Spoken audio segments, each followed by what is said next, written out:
عاشق رسول صلی اللہ علیہ وآلہ وسلم اور حاجیوں کی خدمت کے لیے ہر وقت حاضر رہنے والے پاکستان ہاؤس مدینہ منورہ کے protocol officer Chaudhry Waheed King Fahd اسپتال مدینہ منورہ میں انتقال کر گئے۔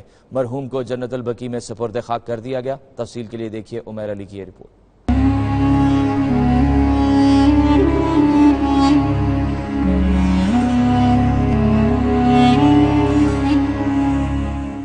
مرحوم چوہدری وحید کو ہارٹ اٹیک کے باعث کنگ فہد اسپتال لایا گیا، جہاں وہ 2 دن زیر علاج رہے مگر جاں بر نہ ہو سکے۔ مرحوم کی نماز جنازہ بعد نماز عشاء مسجد نبوی میں ادا کی گئی۔ نماز جنازہ میں اہل خانہ، وفاقی وزیر مذہبی امور نور الحق قادری، رفقا اور پاکستان ہاؤس سے وابستہ شخصیات اور پاکستانیوں کی بڑی تعداد نے شرکت کی، جس کے بعد انہیں جنت البقیع میں سپرد خاک کر دیا گیا۔